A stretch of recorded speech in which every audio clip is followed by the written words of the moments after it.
지난 주일 우리는 VIP 초청주일 예배를 잘 드렸습니다. 온 성도들이 하나가 되어 틈만 나면 VIP 초청주일을 위해 새벽부터 기도하고 준비하는 모습 자체가 저에게는 이미 은혜였고 하나님께 영광이 되었습니다. 앞으로도 계속 우리는 이렇게 하나가 되어 하나님의 영광을 위해 달려가기를 소망합니다. 수고하신 모든 분들께 감사의 마음을 전합니다. 오늘 본문은 사도 바울 이야기입니다. 사도 바울의 3차 전도 여행, 선교 여행이 안디옥 교회에서부터 다시 시작이 되고 있습니다. 그런데 이 안디옥이라고 하는 것은 참 특별한 장소입니다. 사도 바울의 제1차 선교 여행도 이곳에서 시작이 됩니다. 2차 선교 여행도 이곳에서 시작이 되었습니다. 그리고 지금 제3차 선교 여행도 이 도시에서 시작이 된 것입니다. 안디옥 교회는 사람들을 영적으로 재생시키는 곳이었습니다. 사람들을 영적으로 회복시키는 곳이 바로 안디옥 교회였습니다. 피곤하고 지쳐서 돌아온 선교사님들이 다시 한번 위로를 받고 용기를 얻어 하나님이 주신 사명을 힘있게 감당하도록 도와주는 곳, 그 장소가 바로 안디옥 교회였습니다. 우리에게는 이런 안디옥 교회 같은 곳이 필요합니다. 우리 포항믿음교회가 이런 안디옥 교회 같은 곳이 되기를 축원합니다. 세상에서 다양한 사람들을 대하고 갖가지 일을 처리하다가 지쳐서 포항믿음교회에 오면 위로를 받고 용기를 얻어서 다시 한번 힘있게 살아갈 수 있기를 바랍니다. 또한 저는 여러분의 가정이 안디옥 교회와 같은 곳이 되기를 바랍니다. 가족들이 하루의 일을 마치고 집으로 돌아오면 그 집안에서 먹고 마시고 쉬는 동안 알 수 없는 위로를 받고 용기를 얻어 다음 날 힘차게 하루를 시작할 수 있는 곳이 되기를 바랍니다. 우리 가정이, 우리 교회가 이런 회복과 충전의 장소가 되기 위하여 열심히 기도하는 성도들이 되시기를 바랍니다. 인간에 대하여 하나님만큼 잘 아시는 분은 없습니다. 그분은 우리를 창조하신 하나님이시기 때문입니다. 가정과 교회는 하나님께서 만드신 곳입니다. 인간에게는 가정이 필요함을 아셨고 성도에게는 교회가 필요함을 아셨기 때문입니다. 가정이 파괴되면 인간은 불안하게 되고 교회가 혼란하게 되면 성도들의 신앙은 흔들립니다. 여러분, 원수 마귀는 어떻게 해서든지 우리의 가정을 깨뜨리고 우리의 교회를 분열시키려고 애를 씁니다. 여러분이 기도의 파수꾼이 되어 여러분의 가정과 여러분이 섬기는 교회를 아름답게 지켜 나가실 수 있기를 축원합니다. 제2차 선교여행 때 갱그리아에서 예루살렘으로 돌아오는 길에 잠시 기착지로서 들렸던 에베소서에서 사도 바울은 놀랍게도 하나님을 향한 강한 목마름이 있는 것을 깨닫게 됩니다. 그때 사도 바울은 하나님의 영광을 위해 다시 이곳에 돌아와야 한다는 것을 알게 됩니다. 영혼 구원을 향한 간절함과 사명감이 에베소를 향해 불일 듯 일어난 것입니다. 붙잡는 에베소 사람들과 사도 바울이 아쉬운 작별의 인사를 하면서 다시 와서 이곳 사람들에게 복음을 전하게 해달라는 소원을 담아 하나님의 뜻이 꼭 자신을 이곳으로 인도하시기를 바울은 간절히 기도합니다.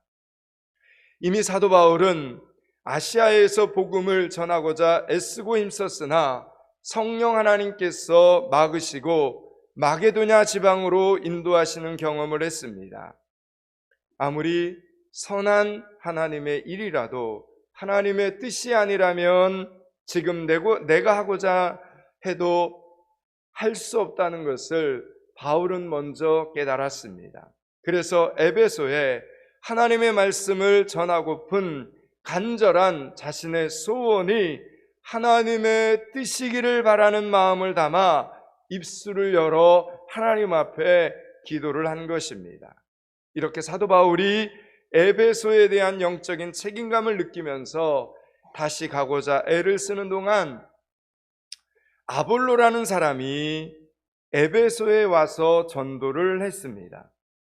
아볼로는 원래 학문이 능하고 일찍부터 주의 도를 배워 열심히 주님을 가르치는 그런 그리스도인이었습니다. 예수님에 대해서 굉장히 관심이 많았던 유대 그리스도인이었습니다. 그러나 그에게는 한 가지 부족한 점이 있었습니다. 그는 요한의 세례까지만 알고 있었습니다.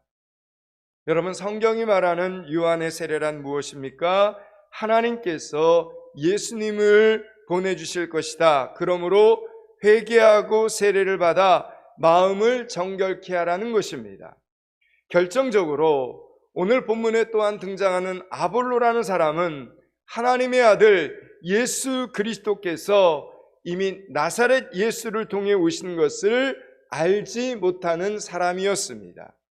여러분, 우리가 사람들을 이렇게 만나보다 보면 아볼로와 같은 신앙을 가진 사람들도 의외로 많이 있음을 발견하게 됩니다. 우리를 십자가에서 구원하신 예수님에 대해서는 잘 모르는데 하나님에 대한 신앙은 가지고 있는 사람들, 그래서 하늘이 무섭지도 않느냐, 이런 생각을 하는 신앙인들이 있습니다. 그래서 선하고 좋은 일을 하며 착하게 살고자 노력을 합니다. 아볼로의 신앙입니다. 그러나 우리 하나님께서 원하시는 신앙은 아볼로의 신앙이 아니라는 겁니다. 우리가 하나님을 두려워하면서 착하고 열심히 살다가 그렇게 죽는 인생으로 하나님은 우리가 살기를 원치 않으십니다. 하나님께서는 아볼로를 사랑하셔서 복음을 듣게 하십니다. 아볼로가 브루스길라와 아굴라를 만나게 하십니다. 아니, 브루스길라와 아굴라가 아볼로를 찾아가서 만나게 하시는 하나님의 섭리를 발견하게 됩니다. 오늘 본문 위에 18장 25절과 26절을 한번 보시기 바랍니다. 사도행전 18장 25절 26절을 같이 읽습니다. 그가 일찍이 주의 도를 배워 열심으로 예수에 관한 것을 자세히 말하며 가르치나 요한의 세례만 알따름이라. 그가 회당에서 담대히 말하기 시작하거늘 브루스길라와 아글라가 듣고 데려다가 하나님의 도를 더 정확하게 풀어 이르더라. 아멘. 여러분, 아볼로가 비록 신실한 사람이었지만 자신은 무엇을 모르는지 모르는 사람, 그러므로 누구를 찾아가야 하는지 알 수 없는 사람이 오늘 본문에 등장하는 아볼로라고 하는 사람입니다. 그러나 브루스길라와 아굴라에게는 무엇이 있었습니까? 복음이 있었습니다. 십자가의 복음이 살아 있었습니다. 여러분, 이 복음이 있는 사람, 십자가의 복음이 살아있는 사람들은 이야기를 들어보면 상대방을 알 수 있습니다. 아, 이 사람이 하나님만 아는 사람이구나. 아, 이 사람이 예수님을 이제 막 믿기 시작한 사람이구나. 이것을 분별할 수가 있습니다. 여러분, 십자가의 복음은 모르면서 아는 것처럼 꾸며낼 수가 없습니다. 여러분, 이것은 하나님을 잘 믿는, 예수님을 잘 믿는 성도들에게 주신 영적인 분별력입니다. 브루스길라와 아굴라가 아볼로의 열정적인 설교를 들어보니 요한의 세례까지만 알고 있었습니다. 이때 누가 누구를 찾아가야 하겠습니까? 그렇습니다. 브리스길라와 아굴라가 아볼로를 찾아가서 먼저 십자가의 복음을 전해 주어야 합니다. 사랑하는 여러분, 예수님을 안 믿는 사람들이 여러분을 찾아와서 내가 어떻게 해야 구원을 얻을 수 있습니까? 라고 묻는 기적을 바라지 마시기 바랍니다. 여러분이 먼저 찾아가셔야 됩니다. 여러분이 먼저 찾아가서 전해 주어야 합니다. 브루스길라와 아굴라처럼 여러분이 먼저 누군가를 만나서 이야기를 하다 보면 이 사람 예수님을 모르는 사람이구나, 이런 영적 분별력이 생겨납니다. 그럴 때 여러분이 먼저 입을 떼어야 합니다. 우리 교회에 한번 와보세요. 주일 예배에 같이 한번 가보실래요? 이렇게 여러분이 먼저 권면하고 전해야 된다라는 이야기입니다. 안타깝게도 복음을 모르는 사람들은, 십자가의 은혜와 십자가의 복음을 모르는 사람들은 스스로 찾지 못합니다. 아는 사람이 전해 주어야만 하는 것이 복음이라는 것입니다.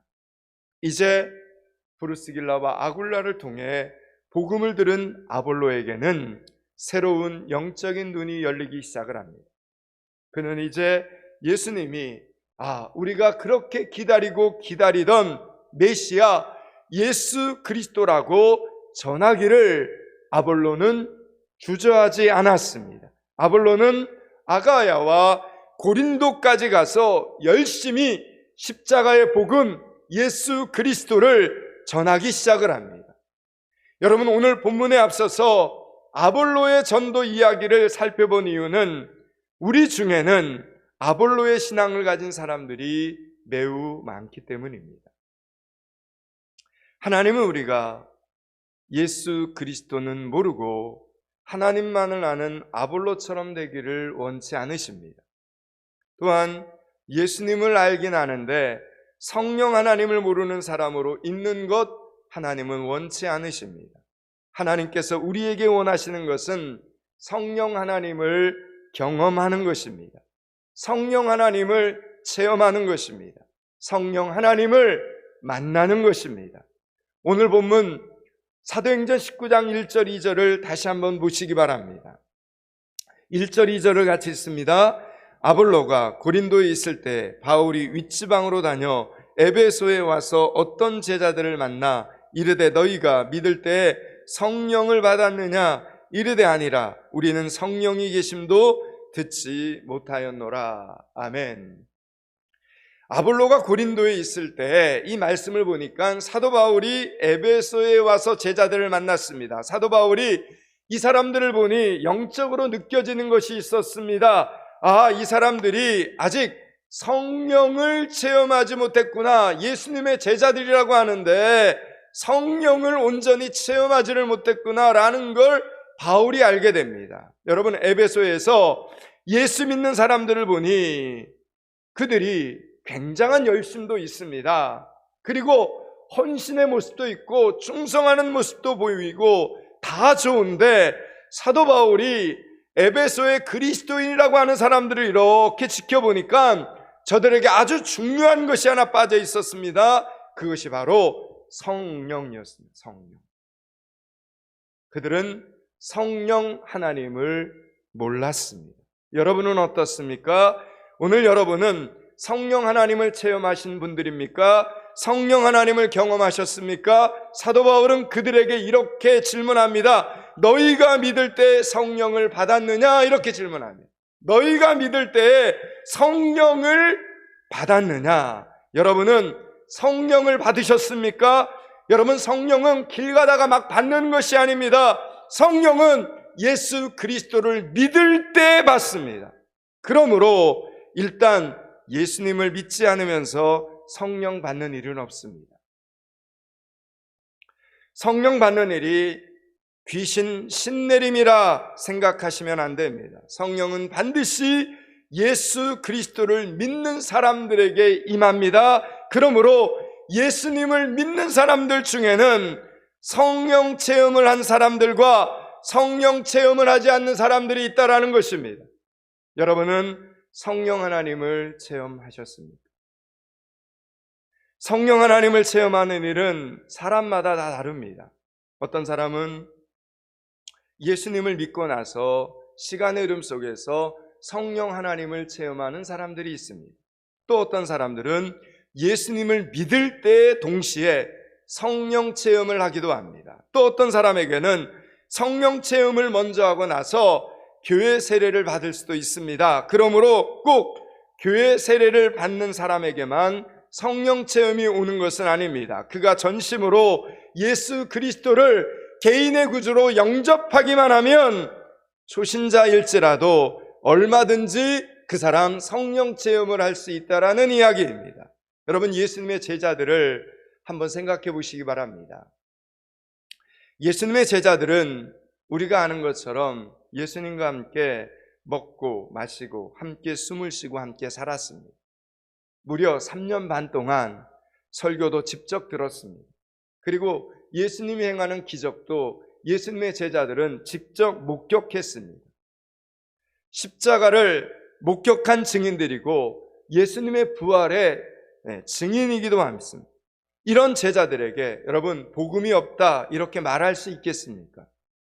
이런 제자들에게 예수님을 안 믿는다, 예수님을 모른다라고 말할 수 있겠습니까? 아니요, 그들은 예수님을 믿고 있습니다. 그러나 이런 제자들에게 예수님께서 승천하시면서 뭐라고 말씀하셨습니까? 여러분, 이 말씀이 중요합니다. 예수님이 승천하시면서 예수님을 바라보고 있는 제자들에게 하신 말씀입니다. 예루살렘을 떠나지 말고 내게서 들은 바 아버지께서 약속하신 것을 기다리라. 요한은 물로 세례를 베풀었으나 너희는 몇 날이 못되어 성령으로 세례를 받으리라 말씀하셨습니다. 성령으로 세례를 받으리라. 분명히 예수님을 믿고 예수님과 함께 생활을 했고 예수님을 아는 제자들이었지만 이들은 아직 성령을 체험하지 못한 것입니다. 여러분, 이 말씀의 이 뜻을 이해할 수 있겠습니다. 굉장히 중요합니다. 예수 믿는 그리스도인들에게 이 부분이 얼마나 중요한지 모릅니다.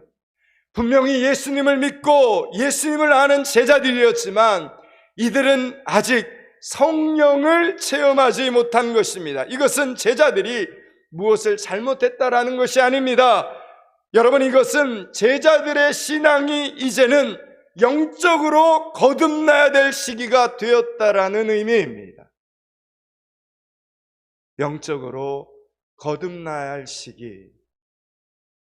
그렇습니다. 우리 중에는 예수님을 잘 믿는 것 같지만 아직 성령을 체험하지 못한 분들이 있습니다.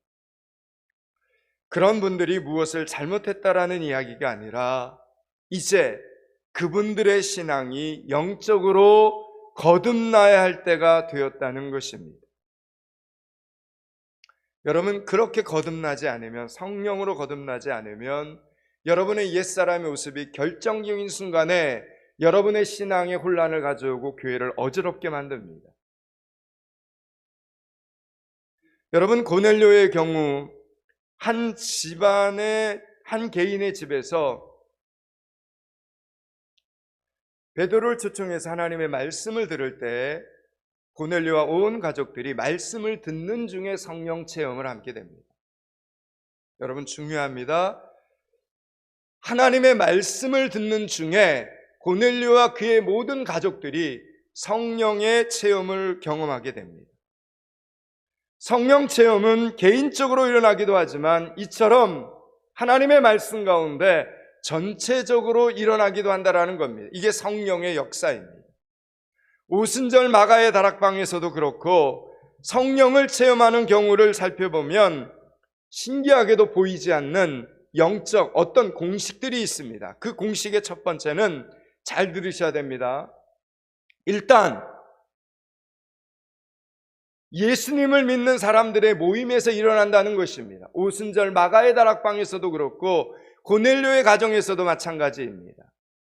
예수님의 사랑, 예수님의 은혜, 예수님의 말씀을 사모하는 사람들이 모인 그런 공동체에, 그런 모임에 성령께서 임하신다라는 이야기입니다. 그러니까 여러분들은 예수를 믿는 사람들이 모여서 드리는 이런 예배의 자리, 여러분, 이런 예배의 자리를 소중히 여기셔야 됩니다. 그러다가 어느 순간 성령의 역사를 경험하게 되는 겁니다. 두 번째는 그 모인 사람들의 마음속에 중요한 거 있습니다. 성령 하나님에 대한 간절한 사모함이 있어야 됩니다. 이 간절한 사모함이 없으면 안 됩니다. 그리고 세 번째는 기도와 찬양과 말씀이라고 하는 통로를 통해서 성령 체험이 일어난다라는 사실입니다. 그러므로 우리는 기도와 찬양과 하나님의 말씀으로 준비되는 예배의 자리를 놓쳐서는 안 됩니다. 예수 믿는 사람들은 이제 성령 체험을 할 때가 된 것입니다.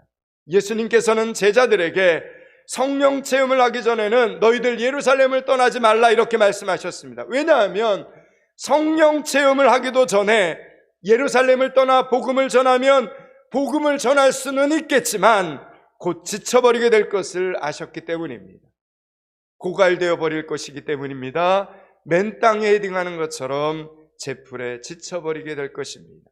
우리가 예수님을 믿고 구원받았다고 해서 여러분 능력을 받은 것은 아닙니다. 이 말씀을 잘 들으셔야 됩니다.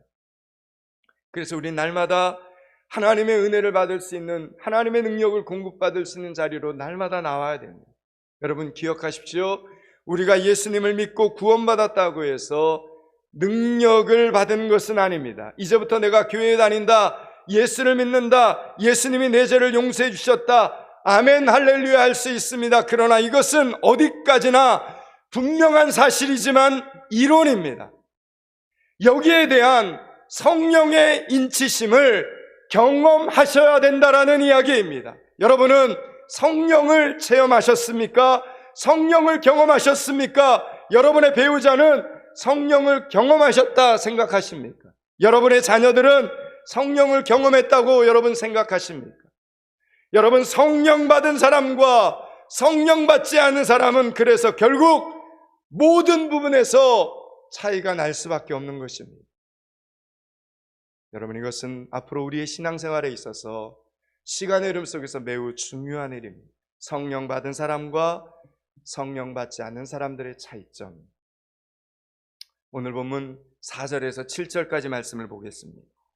4절서부터 7절입니다. 바울이 이르되 요 안에 회개의 세례를 베풀며 백성에게 말하되 내 뒤에 오시는 이를 믿으라 하였으니 이는 곧 예수라 하거늘 그들이 듣고 주 예수의 이름으로 세례를 받으니 바울이 그들에게 안수하며 성령이 그들에게 임하심으로 방언도 하고 예언도 하니 모두 12사람쯤 되니라. 아멘. 사도 바울은 에베소에 와서 제자들을 만났습니다. 그들은 이미 예수님을 믿는 사람들이었습니다. 오순절 마가의 다락방에서 열심히 기도하던 예수님의 제자들처럼 예수님을 이론적으로 마음으로 믿는 제자들이었습니다. 다만 아직 성령 세례를 경험하지 못한 제자들이었습니다.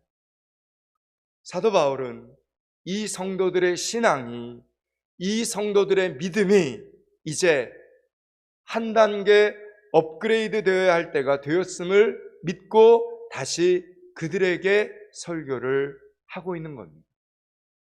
그런데 사도 바울이 무슨 설교를 했느냐? 이미 그들이 다 알고 있는 설교를 합니다. 색다른 말씀이 아니었습니다. 요한의 세례에 대하여, 예수님에 대하여 어제 듣고 알고 있는 말씀을 오늘 또다시 들려주고 있는 것입니다. 그런데 여러분 놀랍게도 다시 듣는 그 말씀을 통해 오늘은 성령이 그들에게 임합니다. 그들은 방언도 하고 예언도 하게 됩니다. 즉 성령의 은사가 저들에게 임하게 되었습니다. 사랑하는 여러분, 하나님의 말씀은 정말 놀랍습니다. 우리 중에는 이미 성경을 1독하고 2독하고 어떤 분은 10독을 하고 여러 번 읽은 성도들도 많습니다. 10년, 20년, 30년, 40년 믿는 동안 이미 수차례 똑같은 말씀을 또 듣고 또 들었습니다. 그런데 여러분, 어제 들은 말씀을 다시 들을 때 어제는 성령 체험을 하지 못했는데 오늘은 그 말씀 속에서 성령이 내게 임하는 일이 벌어집니다. 어제는 똑같은 찬양을 불러도 성령을 체험하지 못했는데 오늘은 똑같은 찬양을 드리는데도 성령을 체험합니다. 그렇습니다. 우리가 지금까지 무엇을 잘못하고 있었던 것이 아닙니다. 잘못된 찬양을 부르고 있었던 것도 아니고 틀린 말씀을 전하고 듣고 읽은 것도 아닙니다. 다만 지금 때가 되었다는 사실이 중요합니다. 이제 우리의 믿음이, 우리의 신앙이 성령을 체험하고 하나님의 은사를 받을 때가 되었다는 이 사실을 우리는 놓치면 안 됩니다. 하나님의 은사를 받고 하는 신앙생활과 그냥 하는 신앙생활은 근본적으로 차이가 납니다. 제자들은 오순절 마가의 다락방에서 성령을 체험하고 난 뒤와 그 전의 모습이 180도 완전히 달라졌습니다. 모든 성도들의 신앙생활이 성령을 체험하기 전과 후가 달라집니다. 예수를 똑같이 믿어도 포인트가 달라집니다. 성령을 체험하지 않은 사람은 교회가 선을 행하는 데 관심이 많지만 성령을 체험한 사람은 교회가 영혼을 구원하는 데 관심을 갖습니다. 성령을 체험하지 않은 사람은 도덕과 윤리와 상식과 이치에 관심을 갖지만 성령을 체험한 사람은 그 모든 것보다 한 영혼이 변하는 것에 관심을 갖습니다. 성령 받지 않은 사람은 그것을 이해할 수도 없고 그런 사역을 하고 싶어 하지도 않습니다. 하나님께서 주시는 성령의 은사가 그 사람에게 없기 때문입니다. 그래서 값없이 거저주는 사랑과 구원의 역사를 흉내낼 수 없는 것입니다. 오늘 본문의 제목처럼 언제나 놀라운 이름 성령 하나님을 체험하는 믿음의 성도들이 되실 수 있기를 축원합니다. 이제 말씀을 마치려고 합니다. 사랑하는 여러분, 여러분에게 질문합니다. 여러분은 성령 받으셨습니까? 여러분은 성령의 사람들이십니까? 여러분은 성령을 소멸치 않고 살아가는 사람들입니까? 여러분의 배우자는 성령 받으셨다고 생각하십니까? 여러분의 자녀들은 성령 받으셨습니까? 이제 예수 믿는 하나님의 자녀들은 성령 받았는가를 스스로 물어야 합니다. 그리고 사모해야 합니다. 지금 우리는 또다시 태어나야 합니다. 우리의 신앙은 거룩한 문을 열어야 합니다. 주일 예배가 하늘의 문이 열리는 시간이 되실 수 있기를 축원합니다. 이 예배의 자리에서 성령 하나님을 체험하는 성도들이 되실 수 있기를 축원합니다. 사랑하는 여러분, 지금까지 예수님을 믿고 여기까지 왔다면 여러분은 참으로 잘 하셨습니다. 이제부터는 성령의 은혜를, 성령의 능력을 체험하는 진정한 그리스도인들이 되실 수 있기를 축원합니다. 이제 성령을 체험하고 엘리야처럼 하늘 문을 열고 닫는 능력의 기도를 할 수 있게 되기를 축원합니다. 이제 성령을 체험하고 사도 바울처럼 복음을 증거하기 위해 산을 넘고 바다를 건너도 두렵지 않는 삶을 살아가는 여러분들이 되실 수 있기를 축원합니다. 이제 성령을 체험하고 한 사람의 영혼이, 한 영혼이 여러분의 VIP들이 구원을 받고 변화받는 것을 여러분의 재산이 늘어나고 잘 살게 되는 것보다 더 좋아하고 행복해하는 진짜 성령 받은 그리스도인들이 되실 수 있기를 주님의 이름으로 축원합니다. 기도하겠습니다. 하나님, 때에 따라 우리를 먹이시고 입히시며 때에 따라 우리를 훈련시키시고 성장케 하시니 감사합니다. 이제 포항믿음교회 온 재직들과 우리의 VIP들과 택하신 주의 백성들이 성령을 체험하고 하나님의 은사를 경험해야 할 때가 되었다고 하시니 감사합니다. 지금은 하늘 문이 열릴 때임을 알게 하시고 사모함으로 기다리게 하여 주시옵소서. 기도함으로 준비하게 하여 주시옵소서. 준비된 그릇을 쓰신다고 하셨사오니 우리의 시간과 우리의 몸과 우리의 마음을 잘 준비하여 주님께서 정하신 때에 정하신 장소에서 하늘로부터 오는 은혜를 함께 경험하게 하여 주시옵소서. 예수 그리스도 이름을 받들어 기도드리옵나이다. 아멘.